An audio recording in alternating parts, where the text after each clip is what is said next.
Subscribe करें और bell दबाएं ताकि कोई खबर रह न जाए।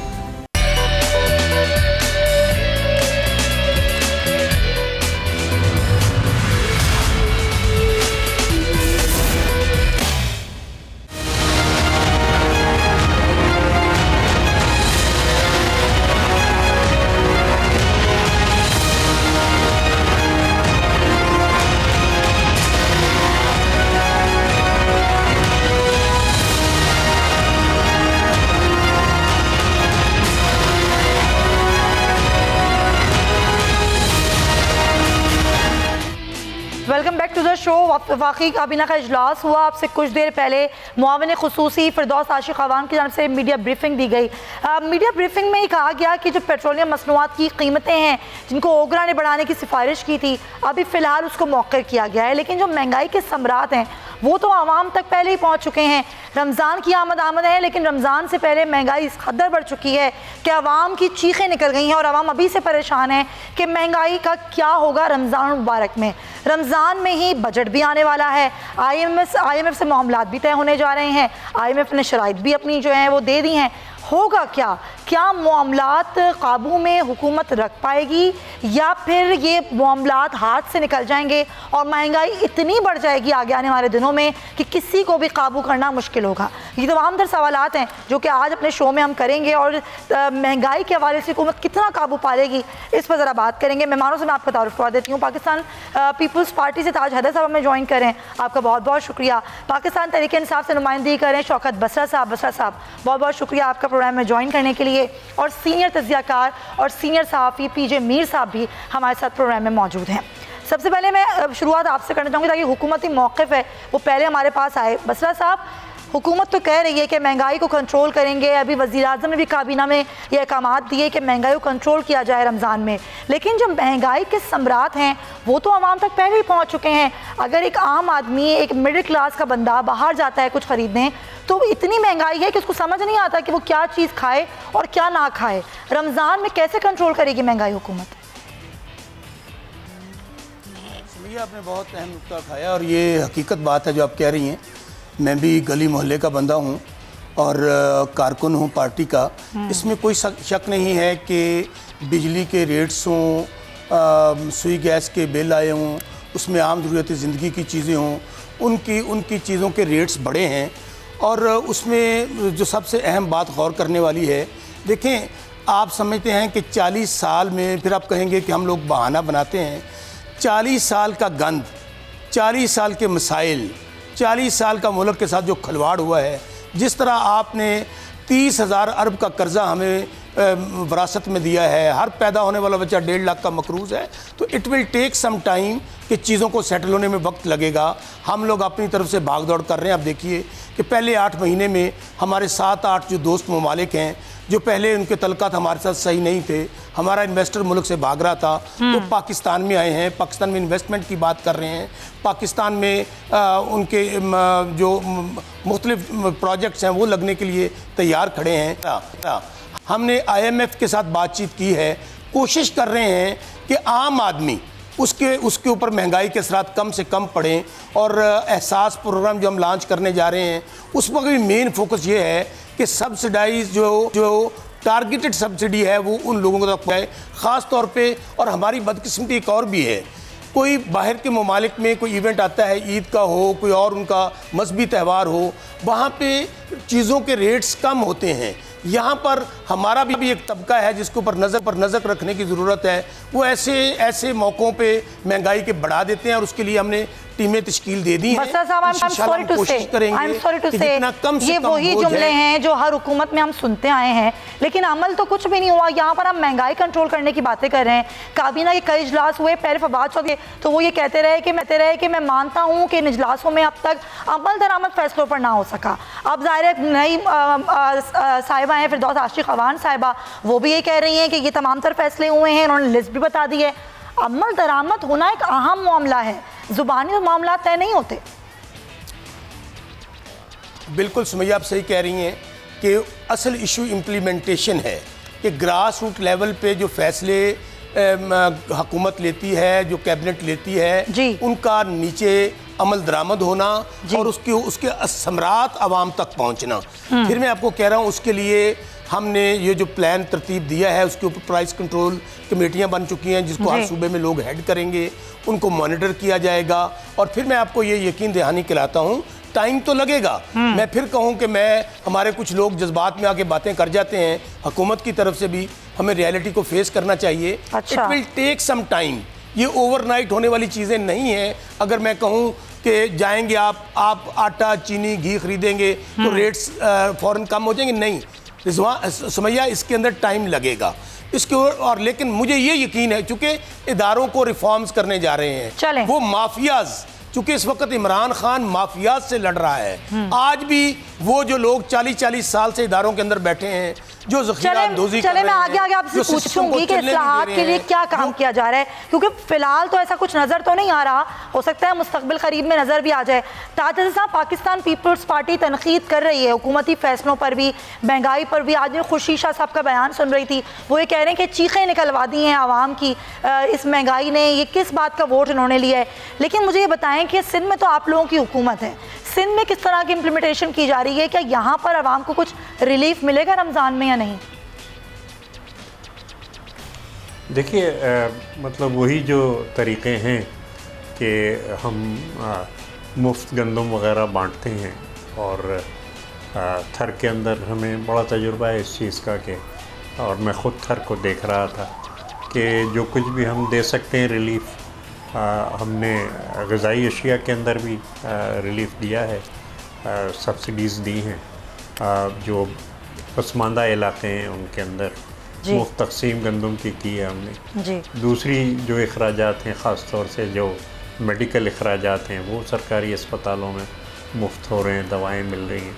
लेकिन सिंध हुकूमत को जो सबसे बड़ा मसला है वो ये कि मरकज़ी हुकूमत की नाअहली की वजह से FBR जो है वो टैक्स जमा नहीं कर पा रहा, अशराफिया से टैक्स लिए नहीं जा रहे, और उनका सारा बोझ गरीबों के ऊपर डाला जा रहा है इनडायरेक्ट टैक्सेस की सूरत में, यूटिलिटीज़ के प्राइसेस बढ़ाने की सूरत में। बुनियादी मसला ये है कि आप किस तबके से पैसे लेंगे और किस तबके को देंगे। अगर आप सरपरस्ती उसी तरीके से अशराफिया की और इस्तेसालियों की करते रहें, और टैक्स एमनेस्टी है अमीरों के लिए और गरीबों के लिए टैक्स हैं और गरीबों के लिए महंगाई है, इस पॉलिसी को बदलना होगा। और जो भी आपका डेफिसिट है, जो बजट खसारा है, उसको अमीरों से पूरा करना होगा। अच्छा, और ये जो एक इनविजिबल इनकम होती है, उसको चेक करना पड़ेगा आपको। ठीक है, हमारा मसला शायद इतना गरीबी नहीं है जितना अमीरी है।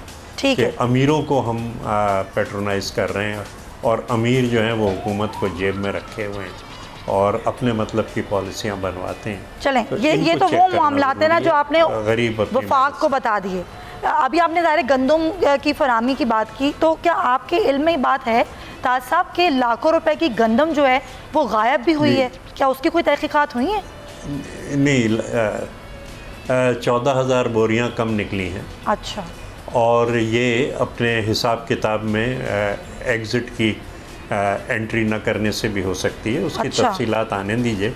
और मैं मतलब हर बैच के अंदर 68,000 बोरियां मैं मुफ्त बांटता था थर के अंदर। अच्छा। और 8 फेज़ मैंने इस किस्म में कंप्लीट किए थे। ठीक है। तो 14,000 बोरियां जो हैं वो हिसाब किताब में ऊपर नीचे भी हो सकता है कि गई हो और एंट्री ना हुई हो या कोई इस किस्म की, तो इसकी पूरी तहकीकात कर लीजिए। मीडिया का इतना वक्त ख़राब ना करें आप 14,000 बोरियों के ऊपर। चलें, ठीक है। पीजे मीर साहब, यहाँ पर चलें, बिल्कुल सही पॉइंट टेकन। 14,000 बोरियां हैं, आपने कहा कि वो आगे पीछे हिसाब किताब हो सकता है। पीजे मीर साहब, मामलात तो बहुत है, लेकिन यहाँ पर जो नज़र आ रही है फ़िलहाल सिचुएशन, वो सिर्फ ज़ुबानी बहुत है। जब काबीना का भी इजलास होता है तो बताया जाता है काबीना का 13 नुकाती एजेंडा था, ये मामलात हुए, ये यहाँ पर इस चीज़ की मंजूरी दी गई, लेकिन इम्प्लीमेंट की जब बात आती है तो वो कम नज़र आता है। फिर महंगाई एक अहम मसला है जो कि हर दौर में, चाहे किसी की भी हुकूमत हो, हम ऐसे ही देखते हैं। पिस्ती तो बेचारी गरीब आवाम है, इसको कौन रिलीफ देगा? ये पता, ये प्रॉब्लम ना गवर्नमेंट का है ना ऑपोजिशन का है, ये हमारी नेशनल फितरत है कि जब आप अपोजिशन में होते हैं तो आप जो गवर्नमेंट, कोई भी गवर्नमेंट हो, आप उसको उसकी बैंड बजाते हो आप। द क्वेश्चन अराइजेज, अभी ये जो अपना ताज हैदर साहब ने बात की है, 14,000 हो या 20 हो या 50,000, इनको क्यों देने की ज़रूरत पड़ी? क्योंकि इनसे पहले जो थे उन्होंने कोई ऐसा निज़ाम नहीं बनाया कि ताकि ताज हैदर साहब 14,000 ना दें। इन्होंने तो गरीब को देख के देना है ना, कोई भी हो गवर्नमेंट हो। आप PMLL को लो, PPP को ले लो, PTI को ले लो, देना तो है ना किसी ने। अब ये क्यों देना है इस तरीके से? क्योंकि आपका निज़ाम ही ठीक नहीं है। हाँ। जो गवर्नमेंट आती है आप उसके पीछे ऐसे पड़ते हो कि जिस तरह ये सारे आपके अंडे लेके भाग गई है। द क्वेश्चन अराइजेज, अब भाई आप थोड़ा सा टाइम दो। हम टाइम नहीं देते, हम बेसब्रे हैं। कोई भी गवर्नमेंट आई है, नून ले लो, पीपल्स पार्टी ले लो, ये PTI अब आई है, ये तो अभी मैं समझता हूँ ये गवर्नमेंट अभी सेटल भी नहीं हुई तो इसके पीछे सारे पड़ गए। यार थोड़ा सा टाइम दें, इनके साथ मिल के चलें, बिकॉज अगली हुकूमत शायद आपकी हो, शायद किसी और की हो। तो आपने इस नज़रिए से जब आप देखोगे तो आपके अंदर एक डेवलपमेंट आएगी। आप तो ये करते हैं कि जो पकड़ लो और गिराने की कोशिश करो। Don't do that. You have a system, work on a system. Sorry to interrupt you, क्योंकि मुझे लगता है कि फिर बात मेरी ज़ाया हो जाएगी, क्योंकि ताज साहब ने भी मुझे कहा कि मीडिया ये वक्त ज़ाया ना करे 14,000 बोरियों पर।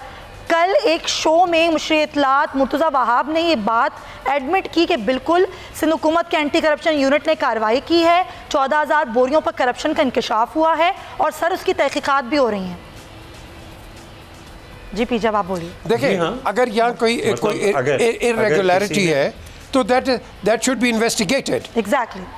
देखें ना, अगर आप कोई भी लेकिन किसी पे आप सुमैया इल्ज़ाम नहीं लगा सकते कि आपने ये किया। हम पूरे मुल्क पे हमने इल्ज़ाम लगा दिया है, अपोजिशन पे इल्ज़ाम लग गए हैं, गवर्नमेंट पे इल्ज़ाम लग गए हैं, प्रूफ किसी के पास निकलता नहीं है, नया पकड़ी जा रहा है इधर उधर, प्रूफ नहीं निकल रहे। द क्वेश्चन अराइजेज कि आपने जो करना है आप बिल्कुल सोच समझ के और आफ्टर फुल इन्वेस्टिगेशन पकड़ लो जिसको आपने पकड़ना है, लेकिन उससे पहले don't get into this witch hunt. Basra साहब कुछ ऐड करना चाह रहे हैं? जी बसरा साहब। सुमैया, PJ मीर साहब ने, मैं समझता हूँ, दरिया को कूजे में बंद किया है। और अंदाज़ा कीजिए हमारे ऊपर कौन लोग तनकीद कर रहे हैं जो 40-50 साल से इस मुल्क के हुक्मरान हैं, जिन्होंने 3-3 बारियाँ मरकज़ में और 4-4 बारियाँ सूबों में ली हैं। तहरीक इंसाफ तो पहली दफ़ा हुकूमत में आई है और तहरीक इंसाफ का कोई ये बता दें कि किसी किस्म का कोई करप्शन का स्कैम इनको नज़र आया हो। हम तो वो गंद साफ कर रहे हैं जो पाकिस्तान के अंदर पड़ा हुआ है, जहाँ पे हर जगह पे बैरियर्स लगे हुए हैं। एक ब्यूरोक्रेसी का माफिया है, एक लुटेरों का माफिया है, डाकुओं का माफिया है, कमीशन माफिया है। सबसे बढ़कर उस गंद को साफ करने में मेरे बड़े हैं आवाम को ना पीसे। मैं ये आपसे कहना चाहूंगी सर, ये जो वफाक और सिंध के जो फ्रिक्शन है ना, इसमें सिंध के काम रुके हुए हैं। सिंध हुकूमत कह रही है कि हमें नई रिलीफ बजट दे रही है वफाक, और इस बारे में हमें तंग किया जा रहा है, तो काम कैसे होगा? सुमैया, वो पंजाबी जी एक फिक्र है, आटा गूंदी हिल्दी क्यों है। बात यह है कि तनकीद बराए तनकीद, ताज हैदर साहब मेरे बड़े हैं, मेरे बुजुर्ग हैं, हम इनसे बहुत सीखते हैं। जब आपने सवाल किया कि अंदाज़ा ये कीजिए कि 14,000 या 16,000 बोरी किस तरह गायब हो गई। भाई दूसरों को नसीहत, खुद मियाँ फसीहत। आप वहाँ पर डाके पड़ रहे हैं, गरीबों की वो जो गंदम है, जो गवर्नमेंट की गंदम है, उसका तो कोई जवाबदेह नहीं है। कैसे चली गई ये कुल्फे वाला, ये रेडी वाला, ये पापड़ वाला, ये गोले वाला, भाई मंजूर पापड़ का उनके अरबों खरबों रुपए पैसे निकल रहे हैं। भाई बात ये है कि हमें बात, अभी आप मरकज और सूबे की बात कर रही हैं, जी जी, मेरे ख्याल में इंतहाई ज्यादती वाली बात है। मरकज इनको किस तरह असिस्ट कर रहा है। हैदराबाद में यूनिवर्सिटी बनाने जा रहे हैं, कराची के लिए तारीख का सबसे बड़ा प्रोग्राम लॉन्च किया है। मैं फिर कहता हूँ, सूबा जो होता है, हमारे जो सूबाई खुद मुख्तारी है, बिल्कुल ताज हैदर साहब, मैं इस बात तक तो इंडोर्स करता हूँ। मरकज और सूबे के दरमियान देखिए सियासत चलती रहेगी। हुकूमतों का, आपकी पीपल्स पार्टी की हुकूमत है, तहरीक इंसाफ की हुकूमत मरकज में है, बाकी सूबों में हम आपसे कोऑपरेट करेंगे, लेकिन ताज हैदर साहब इसका कौन जवाब देगा? कौन जवाब देगा ताज हैदर साहब? चलिए मैं आपका जवाब, 16,000 बोरी का गायब हो जाना, जी जी, ये कोई मामूली बात है? जी ताज साहब, ये अरबों रुपए की गंदम गायब हो गई है। ताज साहब जवाब दीजिए सर। चली गई है, जमीन खा गया, आसमान निकल गया। चलिए जवाब ले लेते हैं। जी ताज हैदर साहब क्या जवाब देंगे? देखिए 14,000 बोरियां कम निकली। मुर्तज़ा वहाब बता रहे हैं कि इन्वेस्टिगेशन हुई और कार्रवाई उसके ख़िलाफ़ हुई, लेकिन जो मैं कह रहा हूँ वो ये कि ये सिर्फ इस बात के ऊपर कि किसी ओहदेदार किसी अफसर ने कोई बदनवानी की, आप पूरी एक पार्टी को और पूरी एक हुकूमत को कंडेम कर दें। उस हुकूमत को, जो कि मैं बता रहा हूँ कि जब मैं थर को देख रहा था तो 7 फेज़ थे और हर फेज़ में 68,000 बोरियां मैं मुफ्त बांट रहा था, तो उसके ऊपर आप पूरे उसको कंडेम कर देना, करप्ट और डाकू। और ये वो जो 4 दिन पहले यहाँ जलसा हुआ है उसमें कुर्सियाँ चली और दोनों साइडें एक दूसरे को करप्ट कह रही थी, दोनों साइडें एक दूसरे को करप्ट कह रही थी कि जी इन्होंने ये लूट के खा गए, वो कह रहे हैं वो लूट के खा गए। अच्छा, मैं तो गरीब आदमी, फकीर आदमी, कमज़ोर सा आदमी हूँ, मैं कह रहा हूँ दोनों सही कह रहे थे, मैं किसी की मुखालफत नहीं कह रहा। वो उन पर जो इल्ज़ाम लगा रहे थे वो भी सही थे और वो जो इल्ज़ाम लगा रहे थे वो भी सही थे। ठीक है। तो ये एक बना लिया है करप्शन और ये वो तमाम चीज़ें। आप ये देखिए कि काम हो रहा है कि नहीं हो रहा, ताज हैदर साहब आगे चीज़ चल रही है कि नहीं चल रही। ताज हैदर साहब, अब उसी थर के अंदर हमने जो पावर प्लांट बनाई है जो फैसलाबाद को बिजली दिया है। लेकिन देखिए जो पॉइंट उन्होंने उठाया है ना धड़ेबंदी का, वो तो फैक्ट है ना बसरा साहब, उसको कैसे डिनाई करेंगे आप? वो तो फैक्ट है। सुने हाँ जी, ताज हैदर साहब ने अपने तजर्बे की मार दी है हमें, किस तरह ट्विस्ट किया बात को। बात हम पूछ रहे हैं भाई, आप कह रहे हैं भाई आप हमारे साथ इतने दिन रहे, ऐसे तो पकड़े गए हैं, किधर गई 14,000 बोरी? वो क्या कह रहे हैं? दूसरी बात बताएं। ताज साहब कह रहे हैं इतने दिन हमारे साथ रहे, ऐसे तो ना करें। आपने समझिए, सुनना नहीं, मैं वहां भी हक और सच की बात करता था, मैं यहां भी हक और सच की बात करूंगा। मैंने कभी करप्शन को, लूट मार को, गलत आदमी को ना वहां डिफेंड किया। चले आगे बढ़ जाते हैं, बसरा साहब बिल्कुल सही, इल्जामात की सियासत से आगे बढ़ जाते हैं ना। चलें, हाँ जी, क्विकली सर जी। 1 मिनट देखें, हम लोग ये जो बात हो रही थी, हमने इस वक्त जो सब्सिडी दे रहे हैं, जो प्रोग्राम लेकर आए हैं रमज़ान पैकेज का, मैं अभी आपको फैक्ट एंड फिगर देता हूं, जब आप वक्फे से वापस आएंगी। जी। हम पहले से ज़्यादा सब्सिडी दे रहे हैं। जो गंदम की प्रोक्योरमेंट हम कर रहे हैं, हमने 1300 रुपया आइडियल रेट दिया किसान को, और उनकी सारी की सारी वो जो फैक्ट्स एंड फिगर्स हैं मुझे बिल्कुल दीजिए सर, मैं अपने प्रोग्राम में वो शामिल भी करूंगी, लेकिन रमज़ान में भी हम शो करेंगे, रमज़ान में बताएंगे उस पर अमल दरामद कितना हुआ है। हम बाहर भी निकलेंगे और बाहर भी देखेंगे आवाम को कितना रिलीफ मिल रहा है। जरा मुझे सर आगे बढ़ने दें, एक सवाल मुझे पीजे मीर साहब से करना है, फिर अपना टॉपिक भी चेंज करेंगे। अच्छा पीजे मीर साहब, आज एक बड़ा अच्छा एक बिल जो जिसकी मंजूरी दी गई है, बिल लाने का फैसला किया जा रहा है काबीना में कि खवातीन को जो विरासत में हक नहीं दिया जाता उसमें हक देने से मुतालिक एक investment of women property right के नाम से बिल लाने का फैसला किया हुकूमत ने। इस बिल को आप किस तरह देखते हैं, ये कितना बेहतर साबित होगा खवातीन के हुकूक के लिए? ये बहुत अच्छा बिल है जो मैं समझता हूँ गवर्नमेंट ने एक इनिशिएटिव लिया और उसको ये लेके आ रहे हैं, क्योंकि सुमैया इस मुल्क के अंदर एक जो फीमेल है, मैं समझता हूँ कि उसकी वो इज़्ज़त नहीं है जो उसकी इज़्ज़त होनी चाहिए। ये एक बदकिस्मती है इस मुल्क के अंदर कि हम अपने आप को बड़ा कहते हैं कि हम डेमोक्रेटिक और लिबरलाइज एंड ऑल दैट।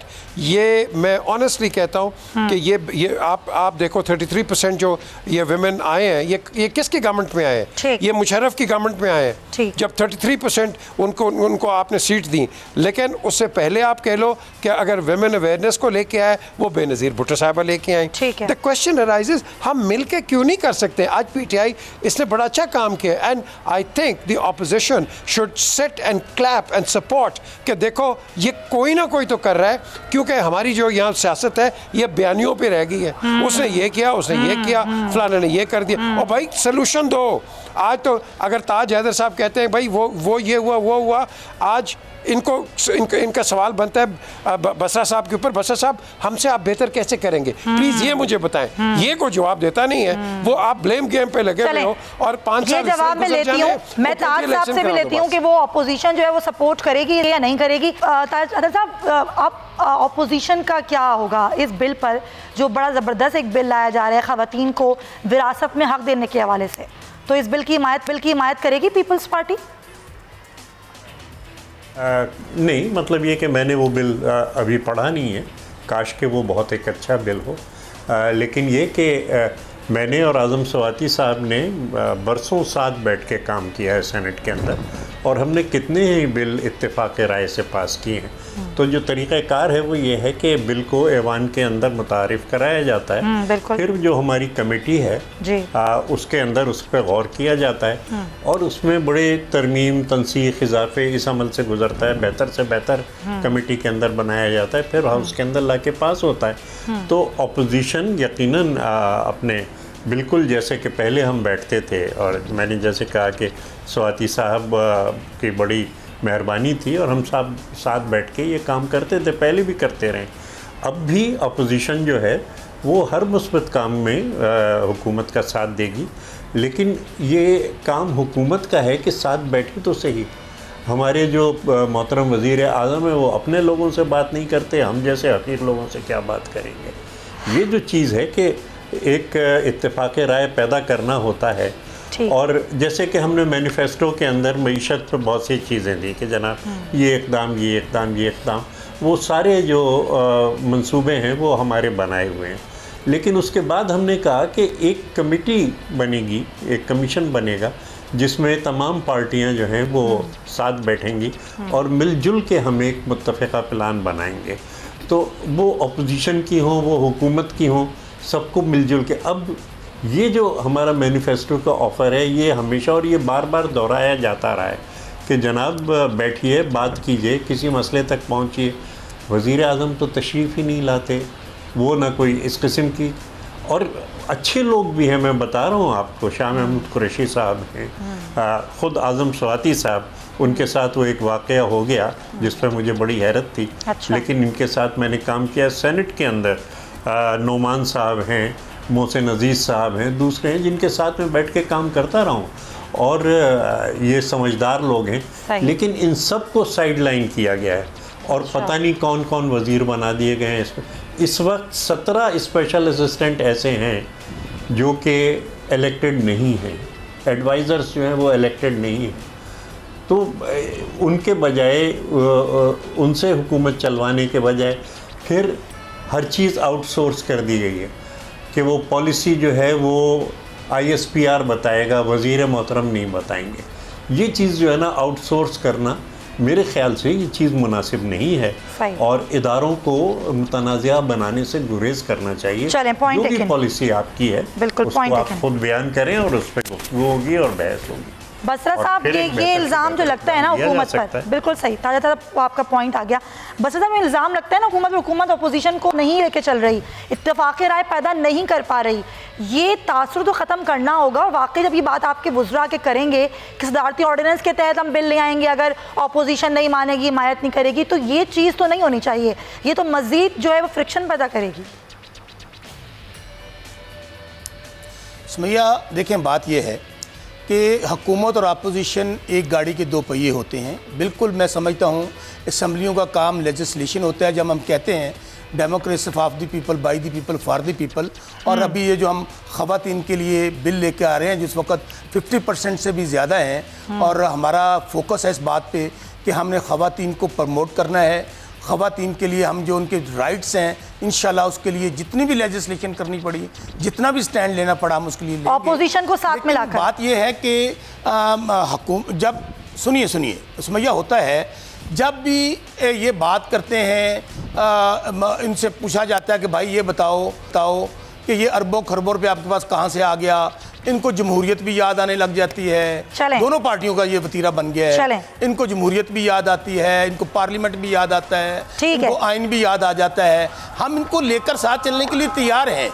और मुझे बताइए, लेकिन अगर ये समझें कि सिवाय लूट मार और करप्शन पे, उस पे हमारी इनसे बात नहीं हो सकती। चले जरा फोकस कर लेते हैं आवाम पर ना। अभी चले मैं ब्रेक ले लूं, बस वापस आकर जरा आवाम के इश्यूज पर फोकस करना हुकूमत की जिम्मेदारी है। अब IMF ने कड़ी शराइत थमा दी है, क्या है वो शराइत और उसका खुमियाजा आवाम कैसे भुगतेगी, इस पर बात करेंगे इस ब्रेक के बाद। स्टे विद अस।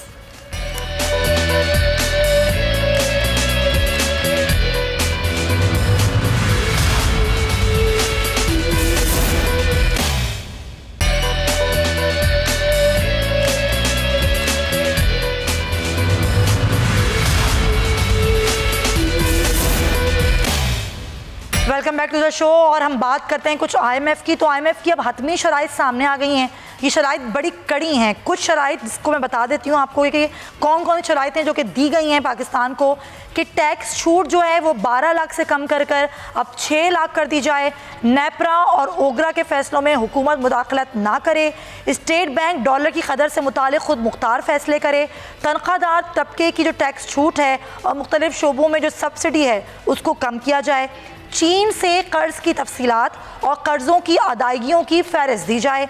नुकसान में चलने वाले दारों की निजकारी और इस्लाहात का अमल तेज़ किया जाए। बसरा साहब, पहले तो हुकूमत यही कहती रही कि हमने इसीलिए 6 माह तक IMF के पास जाने का फैसला नहीं किया गया ताकि शराइत में नरमी लाई जा सके। आपको लग रहा है ये नरम शराइत है? भैया मैं आपको पहले बताऊं कि हमने जाहिर है कि प्राइम मिनिस्टर साहब ने जब ऐलान भी किया था कि हम IMF के पास नहीं जाएंगे, और यकीन माने जो हमने पाकिस्तान के मुतल्लिक हमारे तो कॉन्सेप्ट था कि कुछ ना कुछ तो इस के पल्ले छोड़ा होगा उन लोगों ने, लेकिन जैसे ही हमने मुल्क संभाला बिल्कुल कंगाल दिवालिया, और पता नहीं था कि पहले महीने की हम तनख्वाहें भी दे पाएंगे कि नहीं दे पाएंगे। उसके बाद हमने 2 ऑप्शन थे हमारे पास कि फौरी तौर पर हम IMF के पास चले जाते या हम डिले करते। उसके लिए हमने स्ट्रेटजी इख्तियार की। हमने सबसे पहले जो हमारे दोस्त ममालिक थे हमने उनके साथ डायलॉग किया। आपको याद होगा कि सऊदी अरेबिया के प्रिंस हिज हाईनेस वो यहाँ पर आए, उन्होंने बग़ैर कंडीशन के विदाउट एनी इंटरेस्ट यहाँ पे अपने डॉलर्स हमारे रिजर्व्स में रखवा दिए। इसी तरह UAE ने किया। फिर हम चाइना के पास गए जो हमारा टेस्टेड फ्रेंड है, और उसके बाद मलेशिया, कतर, टर्की। तो चाइना से जो कर्ज लिया है आपने और उसकी अदायगियाँ किस तरह होंगी वो आप बताएंगे IMF को, तो चाइना नाराज नहीं होगा इस बात से? जी जी, मुझे एक मिनट दे दीजिएगा, एक मिनट दे दीजिएगा। मैं आपका सवाल बहुत वैलिड है और आवाम इसको सुनना भी चाहेगी। उसके लिए हमने हर मुमकिन कोशिश की कि हम IMF से बच सकें, क्योंकि IMF जो है ये तो जाहिर है जिससे आप कर्ज लेने चाहते हैं, कर्ज वाला तो अपनी शराइत मनवाएगा। और पहले भी जो पाकिस्तान का जो बेड़ा गर्क हुआ है इसी वर्ल्ड बैंक, IMF, जाहिर है उन्होंने तो आपको पैसे इस शर्त पे देने हैं कि कितना आप उनको ज़्यादा रिटर्न वापस करेंगे, कितना वो हमारा खून निचोड़ेंगे, कितना आवाम के ऊपर जाके टैक्स लगेगा, और इसमें कोई शक व शुबा नहीं है। जब भी, और आप अंदाज़ा करें ना, जो हम बार बार कह रहे हैं 30,000 अरब कोई मामूली सी बात नहीं है, समझिए। उसके ऊपर हम डेली 600 करोड़ रुपया सूद अदा कर रहे हैं, और कर्ज उतारने के लिए हमें कर्ज लेना पड़ रहा है। अब मैं आपको अर्ज करूं कि अगर हम IMF के पास स्टार्ट में चले जाते तो इससे भी कड़ी शराइत थी। अभी भी हम कोशिश ये करेंगे कि आप देखेंगे कि हमारा ये डायलॉग फाइनल होने जा रहा है उनके साथ। मेरा ख्याल में हफ्ता 10 दिन या मैक्सिमम 2 हफ्ते के अंदर ये IMF का बिल साइन हो जाएगा। उसमें हमारी ये कोशिश होगी कि वो लोग जो बिलो पॉवर्टी ज़िंदगी गुजार रहे हैं, जिनके पास बेसिक नेसेसिटीज़ ऑफ लाइफ नहीं है, वो कम से कम हिट हों, वो कम से कम मुतासर हों। और वो लोग जिनके अरबों खरबों की जायदादें हैं, वो पुराने वाला मामला ना हो कि पाकिस्तान का वज़ीर आज़म तो देख लेंगे ना। अभी तो आप कह रहे हैं ना कि हम मजीद भी डायलॉग करेंगे। चले ठीक है बसरा साहब, ये तो अभी समझ आ जाएगा, कुछ दिनों में हकीकत खुल के सामने आ जाएगी। जी जी, जब प्राइम मिनिस्टर पाकिस्तान का 5,000 रुपया टैक्स अदा करता था मियां नवाज शरीफ, हम उन लोगों को टैक्स नेट में लाने की कोशिश करेंगे। ये पॉइंट उठाया था ताज हैदर साहब ने भी। हम उन लोगों को टैक्स नेट में लाने की कोशिश कर रहे हैं जो पाकिस्तान की वजह से अरबों खरबपति बन गए हैं, लेकिन वो टैक्स अदा नहीं कर रहे हैं। और वो जो गरीब आदमी है, जो मेहनत मजदूरी कर रहा है, जो दिहाड़ीदार है, उसको हम टैक्स नेट पे बिल्कुल नहीं लेकर आएंगे, और कोशिश करेंगे कि कम से कम हमारा गरीब आदमी मुतासर हो इससे। चलें देख लेते हैं, क्योंकि अब जो आइंदा टैक्स नेट का जो हदफ रख दिया है ना IMF ने, वो 5,000 अरब रुपए है। अब देख लेते हैं कि किस तरीके से आप ये टैक्स नेट का जो हदफ है इसको पूरा करते हैं। पीजे मीर साहब, मुझे एंड पे मौका दीजिएगा, एंड पे मुझे मौका दीजिएगा। मैं कुछ सेक्शन फिगर लिए हैं सर, मैं आपको जरूर दूंगी, जरा मैं दीगर मेहमानों को जरा मौका दे दूं। बिल्कुल सही, बिल्कुल सही। पीजे मीर साहब, आपको क्या लग रहा है ये जो शराइत हैं, ये तो सीधा शराइत हैं, बड़ी सख्त शराइत भी हो सकती हैं जो कि पता नहीं ऐवान को बताई जाएंगी या आवाम को बताई जाएंगी या नहीं बताई जाएंगी। क्या लग क्या रहा है आपको, क्या होने क्या जा रहा है आगे जाके? देखें, जो भी कहीं से भी आप लोन लें, वेदर चाइना से ले लें, ADB, वर्ल्ड बैंक या IMF का मतलब यही है कि जो ममालिक प्रॉब्लम्स में होते हैं ये उनको असिस्ट करती हैं और वो कंट्रीब्यूट करते हैं इस फंड के अंदर। बाय द वे ये नहीं है कि वो आपको आपकी कंडीशंस पे दे दें, बिकॉज इसमें बाकी जो लोग होते हैं दे गिव एडवाइस, और वो एडवाइस देते हैं on the basis of what is happening in the country economically, कि इसके रिटर्न्स क्या हैं। तो मैं समझता हूँ कि ये जो भी लोन आता है IMF से, ये स्टेबलाइजेशन के लिए आता है, डेवलपमेंट के लिए नहीं आता। ये आपको पैरों पे खड़ा करने के लिए लाता है। हम क्या करते हैं, इस फंड को डेवलपमेंट पे लगा देते हैं विद द रिजल्ट कि आप इसको एक इलेक्शन कैंपेन बना देते हैं, और देखो जी हमने आपके लिए किया, और भाई आपने नहीं किया, आपने आप ही से कर्ज लेके, आप ही का पैसा लेके लगा के लोगों को आप टोपी ड्रामा बनाते हो। ये एक चीज़ है इसके अंदर। So conditions will be firm, conditions will be very strong, और जो गवर्नमेंट है उसको उस पर एडहर करना है। लेकिन to your question, very important कि आपने बताना है कि हम इसकी एग्जीक्यूशन कैसे करेंगे, हम इस फंड को यूज़ कैसे करेंगे, हमारा इकोनॉमिक प्लान क्या है, हम इसको किस सेक्टर में लगाएंगे, कि जो सेक्टर हम समझते हैं कि नीचे जा रहा है उसको हम स्टेबलाइज कैसे करेंगे। अब ये इनके इकोनॉमिक एडवाइजर्स जो करेंगे, क्योंकि जब तक आप ये नहीं लोगों को बताओगे, आप बिल्कुल एक ब्लैक एंड वाइट आप उस प्लेटफॉर्म पे नहीं चलोगे। अब जो सबसे बड़ी जो प्रॉब्लम है, जो लोग इस वक्त इग्नोर कर रहे हैं, आप कहते हैं चाइना आपका बड़ा अच्छा दोस्त है, और भाई अच्छा दोस्त है, अमेरिका भी, ये यूरोप भी था। पॉइंट लेकिन पीजे मीर साहब, जरा मैं ताज साहब का भी लूंगी पॉइंट। ये सवाल तो आवाम को करना चाहिए। हुक्मरान और अपोजिशन जमातें तो एक दूसरे को तनकीद का निशाना बनाती रहती हैं, लेकिन आवाम तो कुछ कह भी नहीं सकती, और कहे तो किसे, क्योंकि वोट देके तो वही आपको लाई है। तो यही गुजारिश है हुकूमत से कि आवाम को कुछ रिलीफ दे दे, ये रमज़ान के महीने में ही सही। तमाम मेहमानों का बहुत शुक्रिया। प्रोग्राम का वक्त ख़त्म होता है, इंशाल्लाह आपसे होगी कल मुलाकात। जब तक के लिए अल्लाह हाफ़िज़।